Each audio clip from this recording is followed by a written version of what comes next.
Boa noite. Boa noite. Há 3 dias da eleição, pesquisa Ibope aponta Dilma em primeiro com 40%, Marina com 24% e Aécio tem 19%. Candidatos na ofensiva. Marina insinua que Dilma mente. Dilma critica histórico dos adversários e Aécio diz que vai à justiça contra os Correios. 75 pessoas sofrem arrastão num conjunto de quadras de futebol no Morumbi.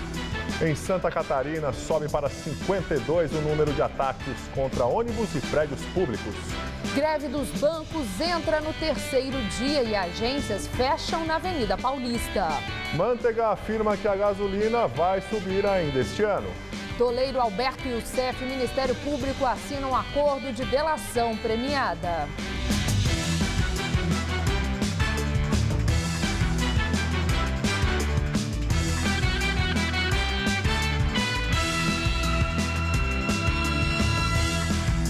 A polícia analisa imagens de circuito de segurança para identificar criminosos que fizeram um arrastão em um centro esportivo de locação de quadras de futebol no Morumbi.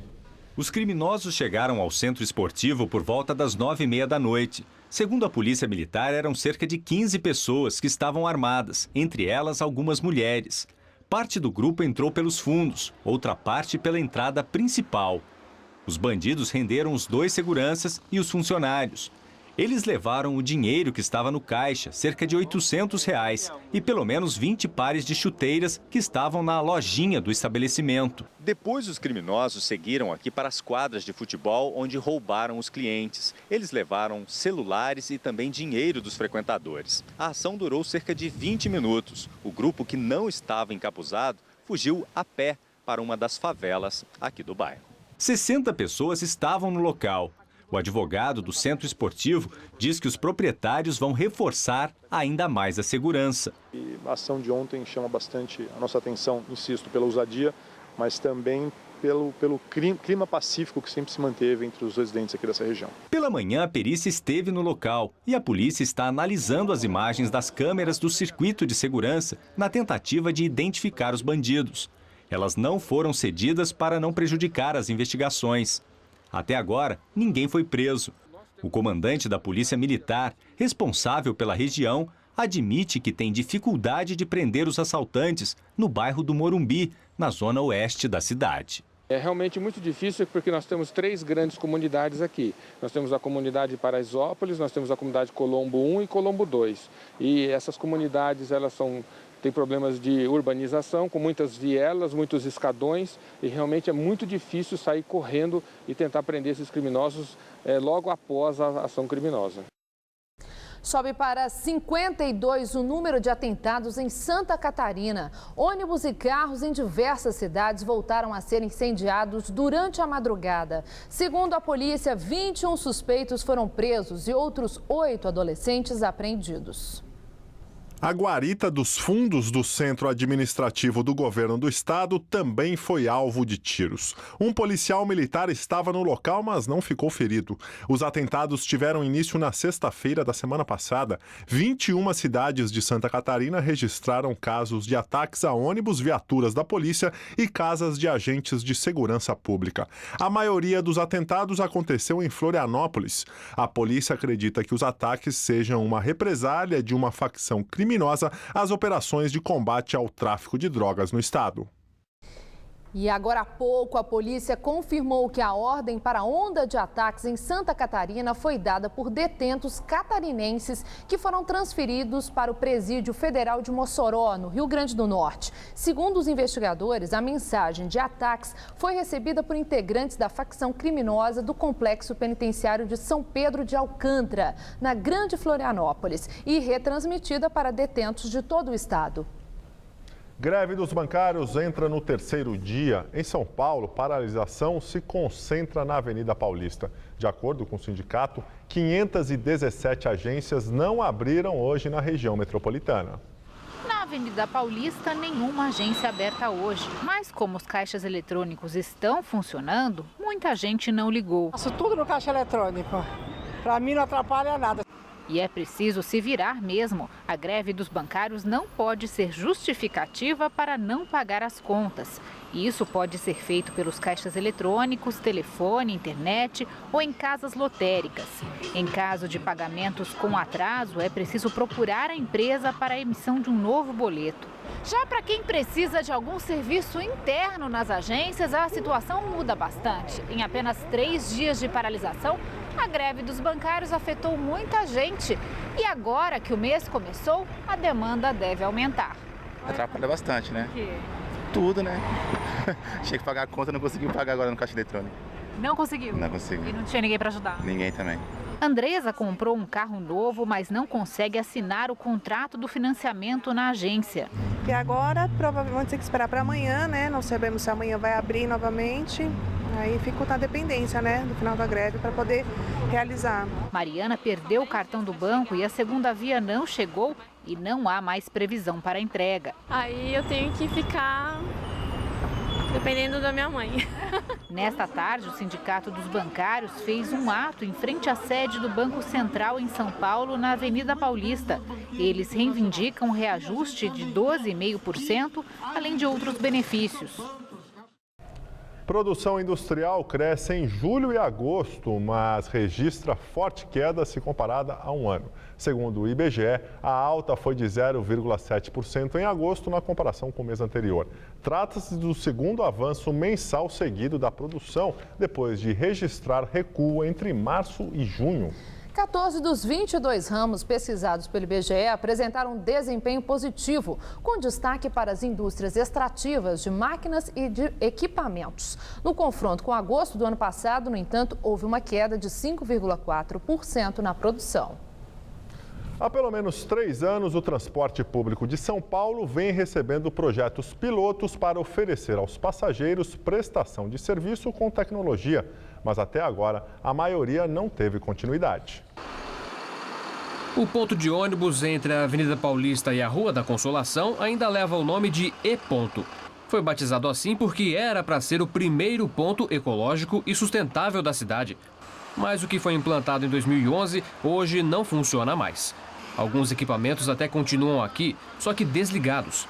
Há 3 anos, o Jornal da Gazeta mostrou que o local abrigava uma tela para consulta de itinerários, lixeira que emitia som e letreiro de agradecimento e ainda um sistema de captação de energia, que era acionado toda vez que os coletivos passavam por essa lombada.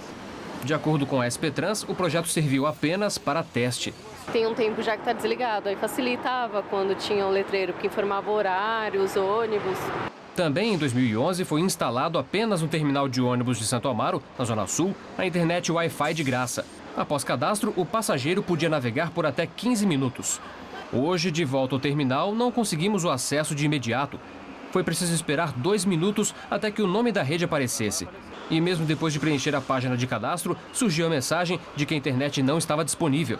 Aqui também, segundo a SP Trans, foi um projeto piloto que não teve andamento. É difícil, a conexão é bem difícil.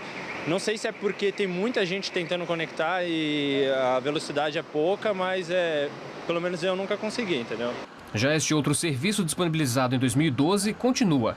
2.400 ônibus têm televisões com programação própria para os passageiros. Pelo menos às vezes esse trânsito infernal que tem nas ruas, né? Então pelo menos você vê na televisão, passa um tempo, né?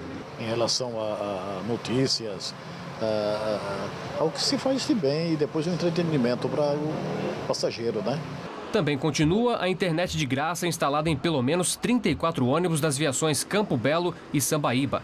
Agora, um novo itinerário entre o metrô Santana, na Zona Norte, e o Parque Dom Pedro, na região central, também oferece o serviço. Visa a gente transformar o tempo de locomoção desse passageiro, nesse tempo teoricamente perdido, em um tempo útil, onde as pessoas possam estar pagando contas, acessando a rede e usufruir e a viagem ser mais confortável. Para acessar, é preciso, além de ter um smartphone compatível, fazer um rápido cadastro. Os testes devem durar pelo menos 45 dias. O usuário só consegue navegar se o motor do ônibus estiver ligado. É ele que dá energia ao equipamento. O roteador que distribui o sinal de internet é como este. Ele fica instalado dentro da carroceria do ônibus para que ninguém tenha acesso fácil. 10 mil itens como este estão espalhados e instalados em ônibus rodoviários espalhados pelo país. Mas é a primeira vez que um ônibus urbano faz esta experiência. Vou trabalhar, vai ser bem melhor a minha viagem. Mexendo na internet de graça, né? Sempre bom, né? De acordo com a SP Trans, após o período de testes, cabe à SP Obras a decisão de implantar ou não os projetos em caráter definitivo. A SP Obras é responsável por executar os programas definidos pela administração municipal. Atenção, motoristas, a gasolina deve ficar mais cara ainda este ano. A afirmação foi feita pelo ministro da Fazenda, Guido Mantega, em entrevista ao site de notícias G1. Ele é presidente do Conselho Administrativo da Petrobras. No entanto, Mantega não especificou de quanto será o aumento e nem a partir de quando o reajuste começará a valer. No ano passado, o combustível teve duas altas. A primeira em janeiro, de 6,6% para a gasolina e 5,4% para o diesel. Em novembro, a alta foi de 8% para o diesel e 4% para a gasolina nas refinarias. A candidata do PSB, Marina Silva, insinuou pelas redes sociais que Dilma Rousseff mente sobre a demissão de Paulo Roberto Costa da Petrobras. A candidata postou reportagem publicada hoje pelo jornal O Globo, segundo o qual o ex-diretor pediu demissão do cargo de diretor. Durante a campanha, Dilma tem dito que demitiu Costa. Marina escreve, abre aspas, Dilma afirma que demitiu o ex-diretor da Petrobras, mas a ata diz que Costa renunciou. Marina questiona, quem mente na campanha eleitoral? Fecha aspas. Dilma Rousseff também se pronunciou pelas redes sociais. Em sua página no Facebook, afirmou que ao longo da campanha mostrou um pouco do Brasil real, que segundo ela não é mostrado nas páginas dos jornais ou nos noticiários da TV. E também criticou os adversários. Sem citar nomes, ela diz, abre aspas, no domingo não podemos correr o risco de trocar este Brasil que está dando certo por projetos do passado, que já provou que não servem, muito menos por promessas vazias, fecha aspas. O candidato do PSDB, Aécio Neves, deu entrevista e voltou a dizer que os Correios, em Minas Gerais, deixaram de entregar correspondência de sua campanha, e aliás, da campanha de todos os tucanos. Aécio afirmou que em algumas cidades o PSDB enviou propaganda para todos os domicílios e nenhuma chegou aos eleitores. Ele informou que o partido vai entrar com uma ação no TSE para investigar a suspeita de utilização indevida dos Correios na campanha de reeleição da presidente Dilma Rousseff. E agora vamos ao comentário de política com José Neumann e Pinto.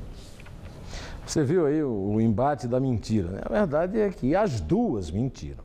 Acontece o seguinte, no debate, a Dilma disse que demitiu o Paulo Roberto Costa. É mentira, ela não demitiu.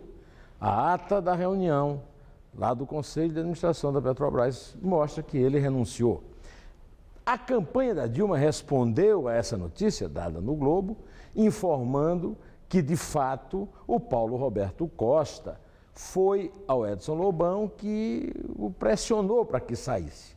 Bom, a campanha de Dilma confirma que Dilma mentiu, porque demitir é uma coisa, forçar o outro a pedir admissão é outra.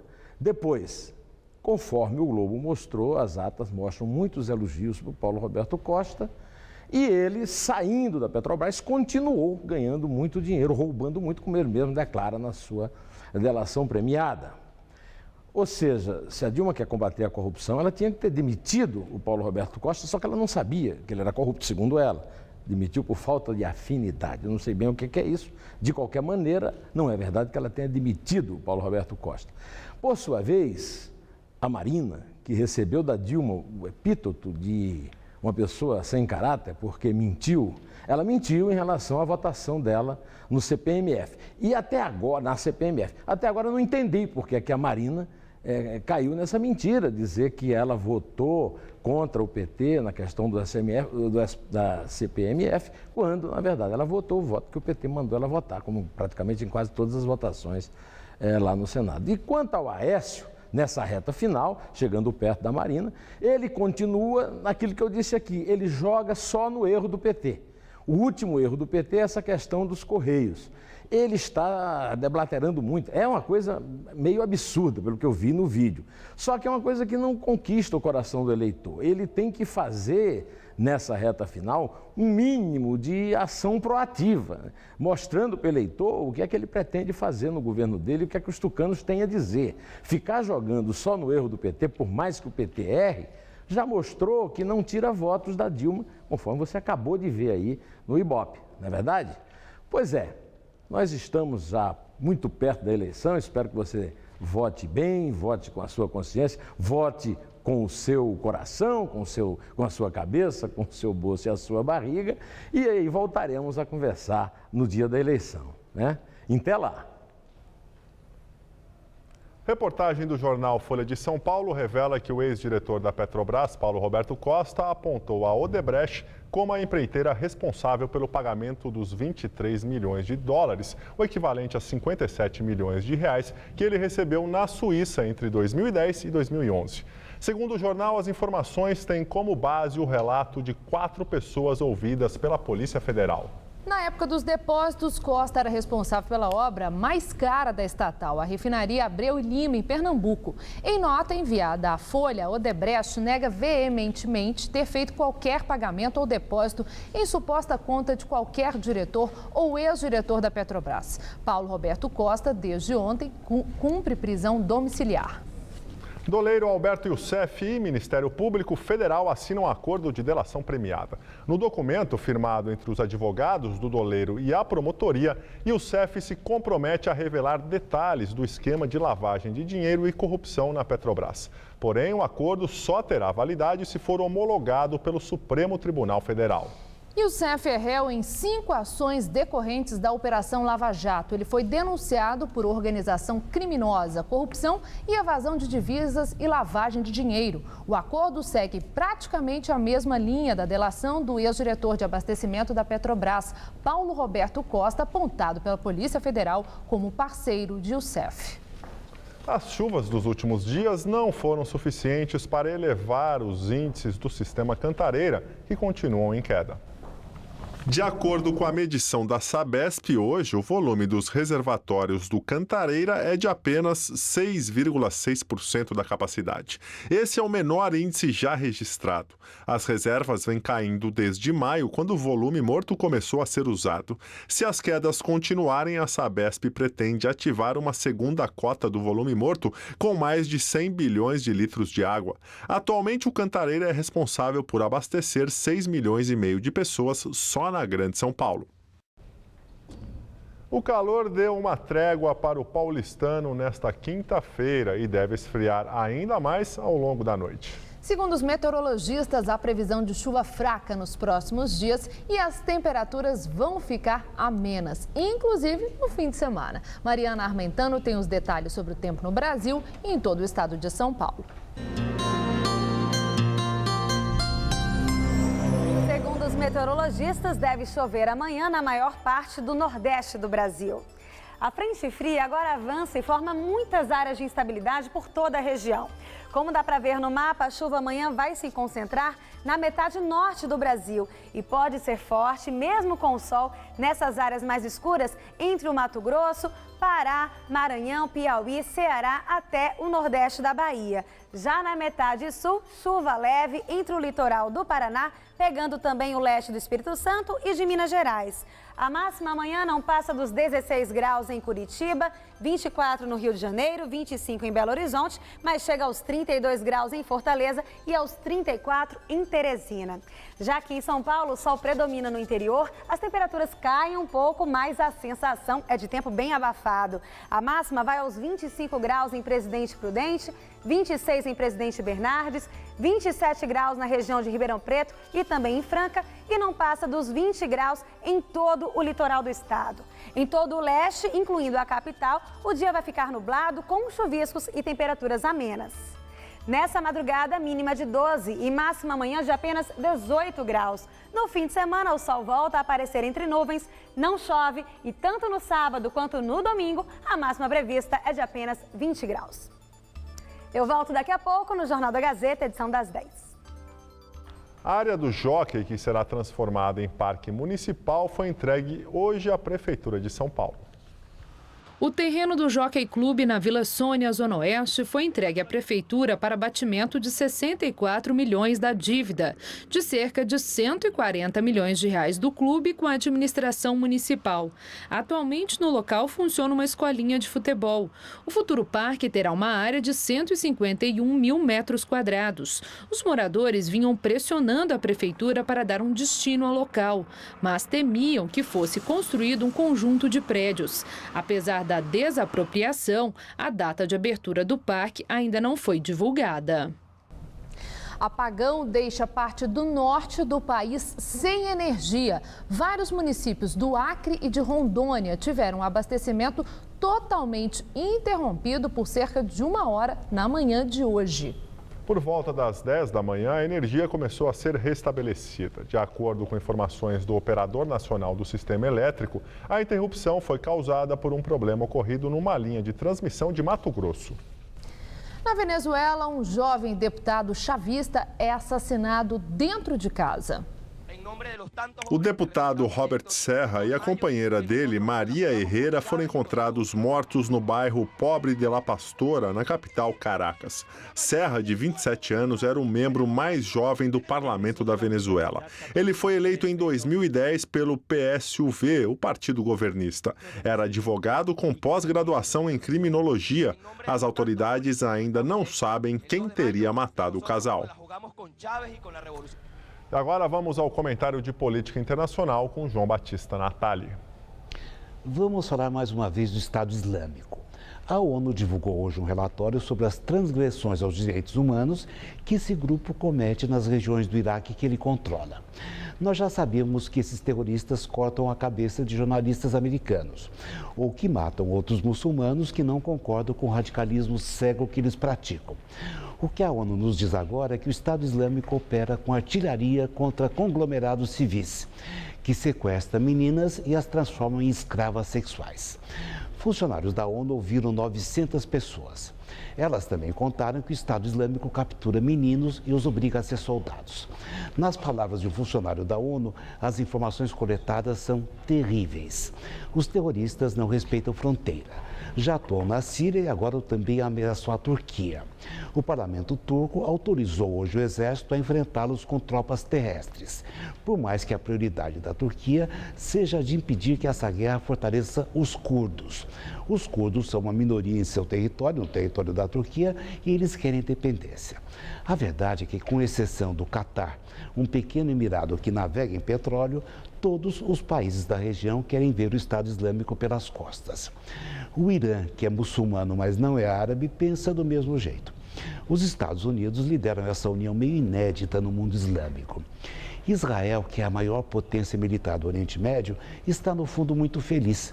Seus tradicionais inimigos se juntaram para uma guerra em que o exército israelense não precisará combater. Ontem, na Casa Branca, o primeiro-ministro Benjamin Netanyahu conversou sobre isso com Barack Obama. A análise de Netanyahu é de que a Frente Árabe contra o Estado Islâmico trará um pouco de oxigênio para o diálogo com os palestinos. Obama respondeu que até que é possível, mas que antes disso é preciso que Israel pare de abrir assentamentos judaicos em Jerusalém Oriental e na Cisjordânia. Como diriam os esgrimistas, touché. É assim que o mundo gira. Boa noite.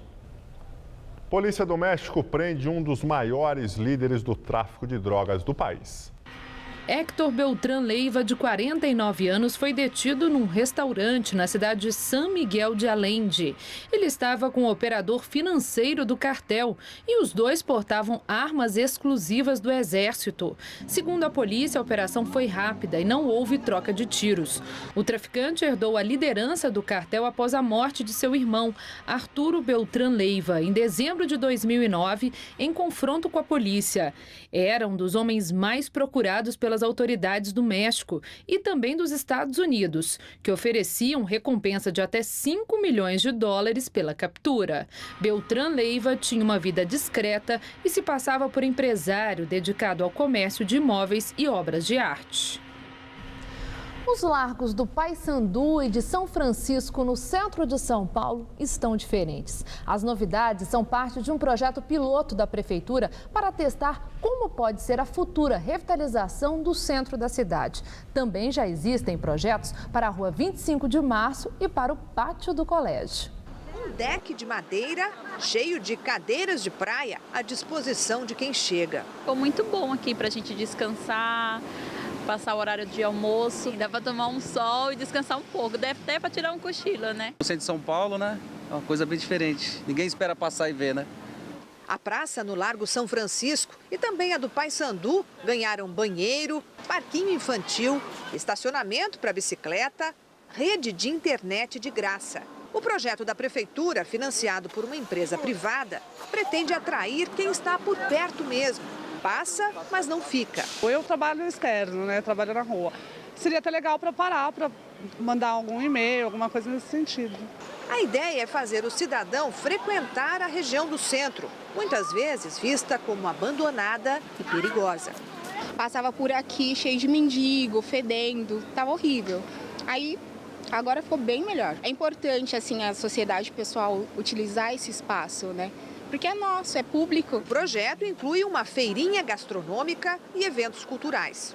Mas essa é uma ação temporária.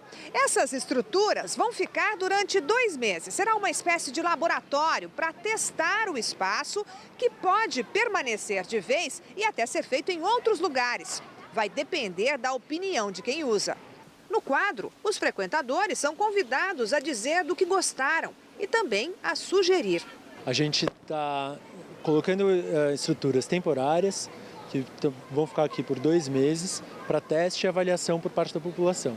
Se as pessoas entenderem que esse espaço é positivo, que é interessante, que atraiu mais gente, deixou o espaço mais seguro, mais animado, a rua mais viva, aí a gente pode avaliar os formatos para fazer com que essas transformações sejam permanentes. A realidade do centro de São Paulo não é essa beleza.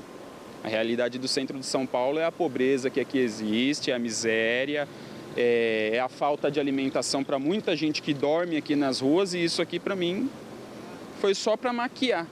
Eu acho que se tiver uma manutenção legal, alguém cuidando, acho que é uma ideia boa mesmo, não pode ficar abandonado só, né? Acho que tem que manter. Tem que ter uma polícia ostensiva, tem que ter cuidar da limpeza, tem que evitar que esses aproveitadores sentem para usar drogas ilícitas, como eu acabei de ver ali no Anhangabaú agora. E agora as notícias do esporte com Estela Gontijo e Celso Cardoso. Palmeiras e Chapecoense abrem a 26ª rodada do Campeonato Brasileiro. O jogo acontece agora no Pacaembu. Celso Cardoso. Exatamente. Começa daqui a pouquinho, às 7h30 da noite, Palmeiras e Chapecoense, portanto, pelo Campeonato Brasileiro. Pela Copa do Brasil, ontem nós tivemos Santos e Corinthians, os únicos paulistas na disputa, começando muito bem as quartas de final. Em Itaquera, o Corinthians saiu na frente do Atlético Mineiro com este gol de Guerreiro, 1-0. Mais tarde, o time paulista ampliou com Luciano, 2-0. O jogo de volta será no dia 15, no Mineirão. No Maracanã, o Santos marcou o primeiro gol em cima do Botafogo com Robinho. O time carioca empatou com este belo gol de Gabriel. Mas Robinho estava inspirado e voltou a balançar as redes para deixar o Peixe em vantagem. Ainda no primeiro tempo, o time paulista ampliou com Geovânio, 3-1. O Botafogo ainda descontou com os Zeballos, mas ficou nisso, 3-2 para o Santos. O segundo jogo ocorre dia 16, na Vila Belmiro. Celso, falando do Corinthians aí, essa vitória põe fim à crise ou você acha que foi só um primeiro passo? Arrefece um pouquinho o calor dos ânimos mais exaltados. Se perder no próximo final de semana, já começa o burburinho de novo. Moda tudo de novo. Manda retranqueiro, aquela coisa toda. Mas foi uma bela vitória. Acho que em termos de Copa do Brasil, tanto o Santos quanto o Corinthians encaminharam muito bem a classificação. Porque o Corinthians com esses 2-0, se fizer um gol no jogo da volta, obriga o Atlético a fazer 4. Como não tomou gol em casa. Então é uma vantagem excepcional. E o Santos também vive uma situação muito parecida, porque venceu fora de casa por 3-2, então só perde a vaga se perder em casa do Botafogo por 2-0, ou por 2 gols de diferença.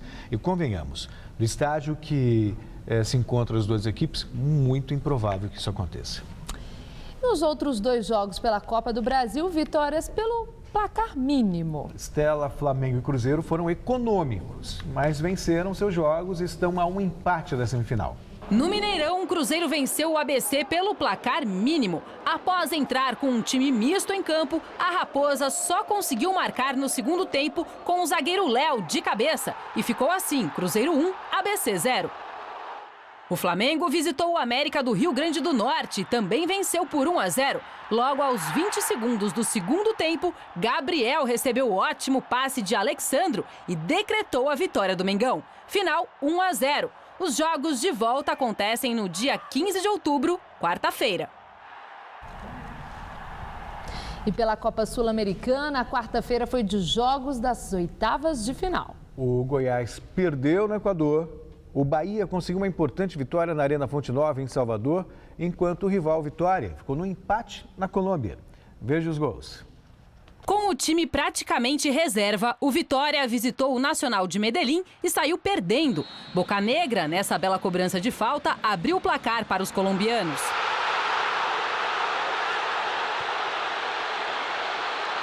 O rubro-negro baiano não se abalou e chegou ao empate ainda na primeira etapa com o zagueiro Ednei de cabeça. E logo no início do segundo tempo veio a virada brasileira. O rápido contra-ataque do Vitória terminou nos pés de William Henrique, que bateu cruzado e fez 2-1.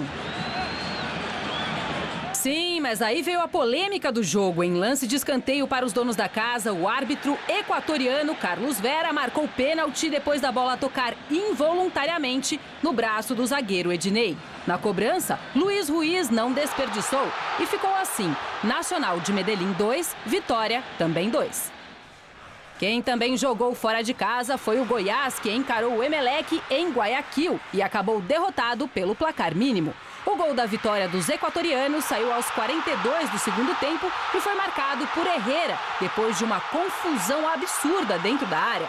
1-0, placar final. Na Arena Fonte Nova, o Bahia conseguiu ótimo resultado contra o Universidad César Valerro, do Peru. O zagueiro Tite, de cabeça, fez 1-0 para o tricolor baiano. E após essa jogada de Marco Aurélio, a bola sobrou para o William Barbio, que havia acabado de entrar no jogo. Ele soltou a bomba e fechou a conta. 2-0 Bahia. E o técnico Dunga anunciou 2 novos convocados para a seleção brasileira. Foram chamados pelo treinador o volante Souza, do São Paulo, e o goleiro Marcelo Groi, do Grêmio. O jogador são paulino foi chamado para a vaga de Ramírez, do Chelsea, que sentiu uma lesão no quadril e foi cortado. Já o goleiro gremista chega por causa da contusão de Jefferson, que sofreu uma luxação no dedo mínimo na mão esquerda ontem, quando o Botafogo perdeu do Santos por 3-2 no Maracanã. Apesar da lesão, o goleiro da equipe carioca foi mantido no grupo, que vai disputar 2 amistosos. O primeiro no dia 11 em Pequim contra a Argentina, pelo Superclássico das Américas, e 3 dias depois contra o Japão em Singapura. Esta é a primeira vez que Souza e Marcelo Groi são convocados para a seleção principal. Muito obrigada, Celso. Boa noite. Boa noite. Até amanhã. E é com você, Gabriel. Pesquisa Ibope sobre a corrida presidencial mostra que a presidente e candidata à reeleição está em primeiro lugar. No levantamento anterior, feito no dia 30 de setembro, Dilma tinha 39% e agora tem 40%. Marina Silva caiu 1 ponto, foi de 25% para 24%. Aécio Neves, do PSDB, se manteve estável, com 19%. Em simulação de segundo turno, Dilma e Marina, a petista seria reeleita com 43%.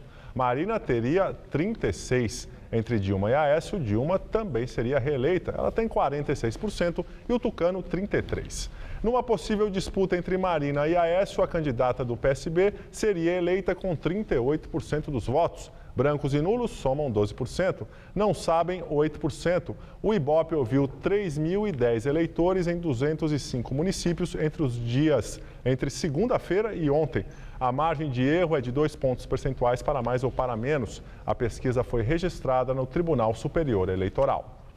E o Datafolha também acaba de divulgar pesquisa sobre a corrida presidencial. Dilma também está em primeiro, mas a pesquisa mostra empate técnico entre Aécio e Dilma. Dilma manteve os 40% que já tinha no último levantamento. Marina Silva, do PSB, caiu 1 ponto e foi de 25% para 24%. E o tucano Aécio Neves subiu 1 ponto e foi de 20% para 21%. Na simulação de segundo turno entre Dilma e Marina, a petista vence com 48%. Marina teria 41%. Já na simulação entre Dilma e Aécio, a presidente seria reeleita, também com 48% dos votos. Aécio teria 41%. Brancos nulos somam 5%. Não sabem, também 5%. O Datafolha ouviu 12.022 eleitores em 433 municípios entre ontem e hoje. A pesquisa está registrada no Tribunal Superior Eleitoral. Veja agora como foi o dia de campanha dos candidatos ao governo paulista mais bem colocados nas pesquisas. Geraldo Alckmin, candidato à reeleição pelo PSDB, visitou as obras da linha 17 Ouro do metrô, que vai ligar Congonhas à região do Morumbi. O governador cumprimentou operários. Questionado sobre o aumento de crimes na cidade universitária, disse que, caso seja necessário, vai reforçar a presença da polícia. Paulo Scaff, do PMDB, esteve no interior. Em Campinas, deu entrevista a uma rádio. Ele visitou também Americana e Santa Bárbara do Oeste. Scaff afirmou que a crise de água no estado não é consequência da falta de chuvas, mas sim da falta de obras.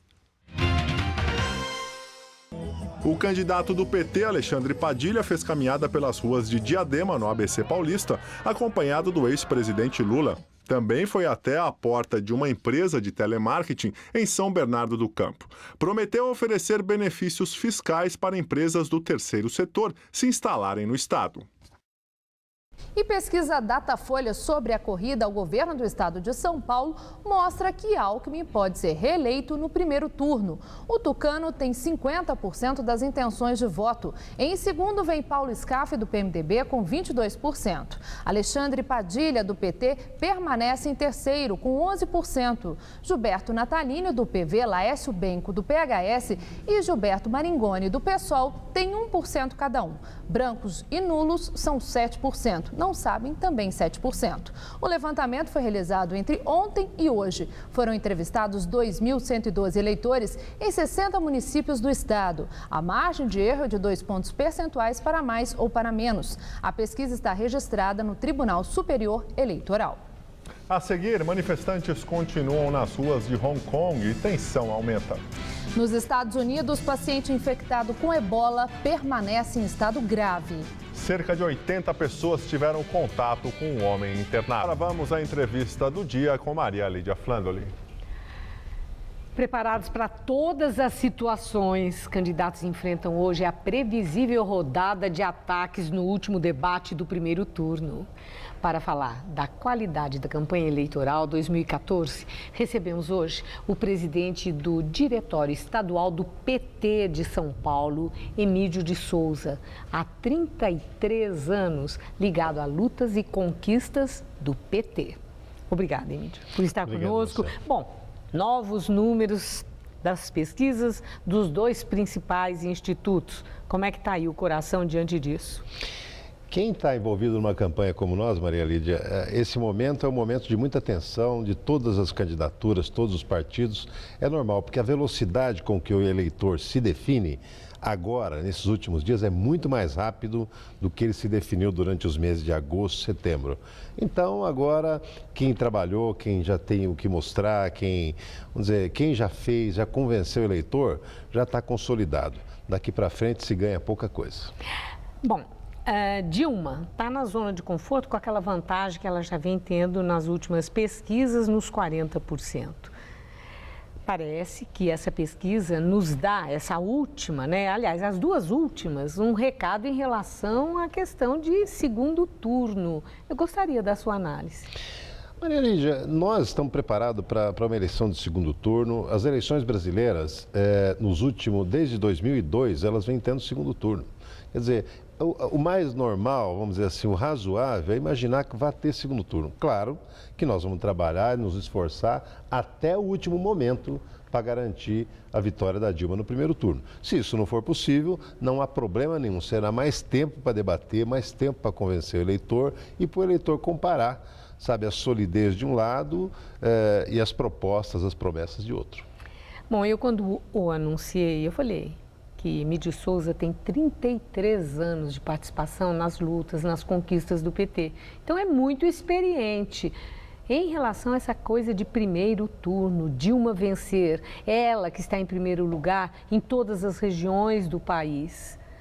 Qual é a sua avaliação? Dilma pode sim levar no primeiro turno? Pode, eu diria que não é uma coisa que nós podemos afirmar. Mas a própria pesquisa Datafolha aponta ela agora a 3 pontos de vencer no primeiro turno. Quer dizer, não é uma questão... Não é dos uma... votos, dos votos válidos. Né? E né, você ainda tem, acho que 8% de indecisos, o que pode ser que parte disso, né, parte desses eleitores venham para ela. E também o debate de hoje é um debate decisivo. Né? Eu prevejo um debate quente, 3 dias de campanha final muito quentes e um dia da eleição também muito quente. Agora, eu já ouvi de muitos petistas assim, uma expressão de quem tem mais confiança nessa vitória de primeiro turno do que foi expressado agora. Notei que você foi muito cuidadoso. Não sei se está mesmo controlando ali entre aquilo que quer e aquilo que vê ser ou não possível, mas de qualquer forma, essa confiança de que possa acontecer no primeiro turno pode levar a militância a uma acomodação de última hora a se desmobilizar? Militância do PT? Não, por isso que não é bom. Numa eleição nunca é bom você entrar de salto alto nela. O bom é você trabalhar até o último momento. Ainda mais uma eleição como essa, onde pode-se resolver no primeiro turno ou pode ir para o segundo. Então, a nossa militância vai ficar na rua o tempo todo para garantir a ideia de ir para o segundo turno, de vencer no primeiro turno. Agora, se for para o segundo, nós estamos preparadíssimos, não vamos ter mais do que meio dia de descanso a nossa militância para estar pronto para o segundo turno. Bom, segundo turno, nós estamos vendo que há esse empate técnico, Marina com aquela tendência de queda, Aécio uma tendência de, não quero usar a expressão tendência, mas nas duas últimas subiu um pouquinho, ponto a ponto. É possível, né? Tá aí esse empate técnico que haja o segundo turno. Quem é o adversário mais difícil, na opinião do PT, Aécio ou Marina? Num segundo turno. O ideal é que nem houvesse esse segundo turno, que a gente resolvesse. Mas nós estamos falando do ideal. Sim, mas se havendo um segundo Maria turno, Lídia, nós não vamos escolher adversários. Os adversários, não dá para você, além de escolher o seu candidato... Eu não perguntei se vou escolher, Emídio. O que eu estou perguntando é assim, Marina ou Aécio? Qual desses dois candidatos, dois personagens da política brasileira agora, seria, assim, o páreo mais difícil para Dilma? Certo que se houver segundo turno, ela estará lá. Eu acho que a Marina é um pouco mais difícil, porque a Marina, ela é uma candidata que ela vende sonhos, ela vende uma ideia de futuro, mas ela não tem, você não pode comparar o que ela já foi. Ela foi governo conosco do PT, ela é uma cria nossa, ela nasceu dentro das nossas fileiras, né? Já o Aécio representa um governo um partido que já esteve no governo, então já tem erros e tem acertos também. Então, o termo de comparação, como nós estamos seguros de que o Brasil de hoje é um Brasil muito melhor do que foi no passado, em termos de crescimento econômico, em termos de geração de oportunidade e de políticas sociais, nós estamos seguros de que, na comparação com Aécio Neves, o nosso projeto sensibiliza muito mais o povo brasileiro. O PT tem erros, nós sabemos dos erros do PT, não afastamos isso, mas nós somos um partido que o povo brasileiro sabe que, conosco no poder, o caminho que se abre para o futuro é muito melhor do que o que nós temos. Falando em erros do PT, nesse último debate, né, você já admitiu que vai ser muito importante e vai ser duro. Muitos ataques é a previsão e Dilma vai ser um alvo por Aécio e alvo de Marina também. Erros do PT, esse flanco que a candidatura Dilma carrega pode torná-la vulnerável, ela pode perder votos com os adversários batendo nessa questão da Petrobras, do mensalão, de corrupção. Não há nada novo a se colocar.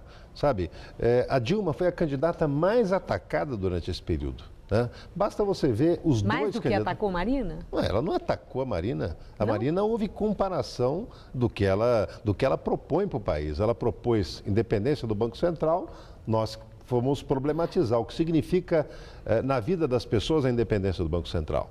Ela propôs, o fim dos subsídios para a indústria automobilística. Evidente, nós vamos questionar o que isso significa no nível de emprego, na atividade industrial brasileira. Então, essas questões são comuns num debate de ideias, não no ataque pessoal. Ela é uma figura que nós respeitamos. Emílio, trazendo para São Paulo rapidamente. Padilha empacou no 3º lugar. Mesmo com Lula ali ao lado dele, com maior empenho. Há pouco nós vimos a imagem dele e comentávamos o quanto ele está trabalhando. O PT teve real empenho em eleger Padilha ou fez corpo mole porque o SCAF está com o PMDB do Temer, que é o aliado de Dilma, e o grande empenho mesmo do PT é eleger Dilma Rousseff? Aí deixou o Padilha correr solto? Não, nós nos empenhamos ao máximo. A eleição do Padilha é absolutamente prioritária. O que acontece é que São Paulo é um estado que o PSDB aqui se apropriou de muitas políticas federais. Muita coisa que foi feita aqui, as pessoas acham que foi feita pelo governo do estado. E, na verdade, investimento em metrô, rodoanel, as políticas sociais, expansão universitária, cursos técnicos, tudo isso teve as mãos do governo federal. Agradeço muito sua entrevista. Uma boa noite. Boa noite a você. Gabriel. E o Datafolha também divulgou pesquisa sobre a corrida ao Senado. José Serra, do PSDB, aparece em primeiro, com 39%, mesmo percentual do último levantamento. Já o petista Eduardo Suplicy subiu 3 pontos e agora tem 33%. Gilberto Kassab, do PSD, caiu 1 ponto e agora tem 8%. A margem de erro é de 2 pontos percentuais para mais ou para menos. A pesquisa foi registrada no Tribunal Regional Eleitoral. São Paulo é conhecida pelo concreto, mas também tem flores para todos os gostos. Do alto das árvores ou embelezando pequenos jardins, as espécies são um convite a conhecer um pouco mais sobre a metrópole. Típica da Mata Atlântica, esta espécie tem a honra de receber o nome da estação. Vista de longe, a primavera parece ter flores cor-de-rosa, mas olhando atentamente, rosa mesmo são as folhas. A flor é branca, quase minúscula.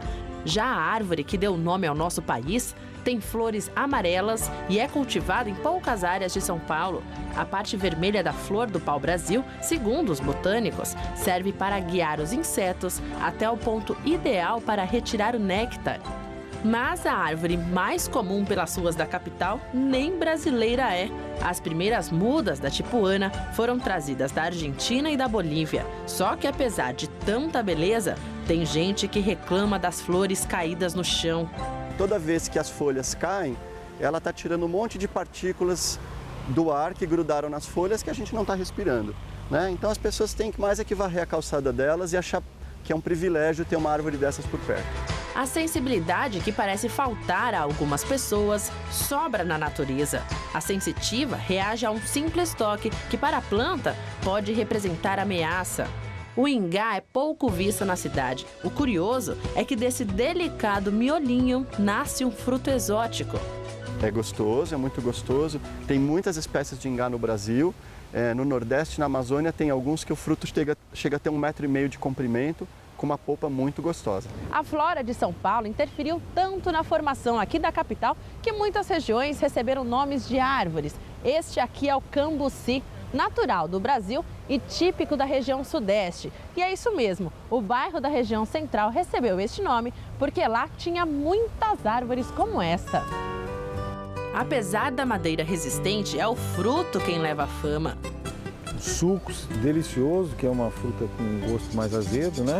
E usado pessoal assim mais do interior e tal, para pôr na pinga, né? Para dar um... O pessoal põe, né? Um jeitinho, um outro... Para dar um gostinho diferente na cachaça, vamos dizer assim. As cores do manacá de jardim enfeitam as ruas. E essa variação de cor acontece, quem diria, devido à poluição.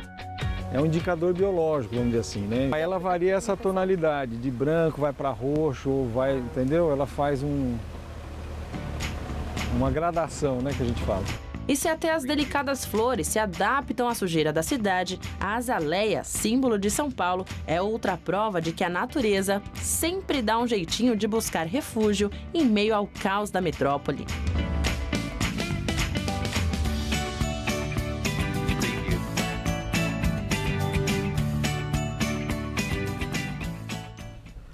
Cerca de 80 pessoas nos Estados Unidos tiveram contato com um homem internado com o vírus Ebola. Todos devem ser monitorados por 21 dias. O paciente permanece internado em estado grave.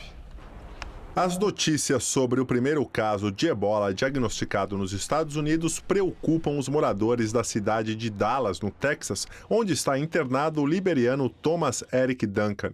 Ele foi aos Estados Unidos para visitar a família, que está toda em quarentena. Entre as pessoas com as quais Duncan teve contato estão 5 crianças que estudam em 4 escolas diferentes.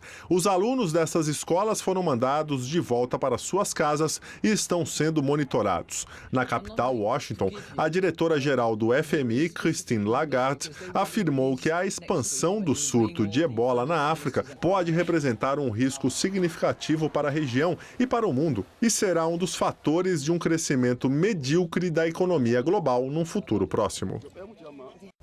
Cresce a tensão em Hong Kong. Chefe executivo do governo declara que não vai renunciar e faz advertência aos manifestantes acampados nas ruas do centro. A organização do movimento Ocupem o Centro havia dado um prazo até hoje para que o líder executivo Leung Chun-ying, nomeado por Pequim, deixasse o cargo. Eles ameaçam invadir a sede do governo e outros prédios públicos. Leung disse que não vai renunciar e advertiu que haverá consequências sérias se os manifestantes invadirem prédios do governo. O dirigente afirmou que uma representante do governo vai discutir com os estudantes as reformas políticas exigidas pelo movimento, mas não informou quando isso vai acontecer. As manifestações por mais democracia começaram depois que Pequim decidiu limitar e selecionar os candidatos para a eleição local de 2017. Hong Kong é uma ex-colônia britânica com status de região administrativa especial da China, com alto grau de autonomia local e mais liberdades civis e de expressão do que os chineses do continente. E o Jornal da Gazeta fica por aqui. A edição de hoje pode ser vista daqui a pouco no site tvgazeta.com.br/Jornal da Gazeta. Mais notícias no Jornal da Gazeta, edição das 10, que em função do horário político começa às 10h50. Uma ótima noite para você. E nós voltaremos amanhã às 19 horas. Uma excelente noite para você. Até lá.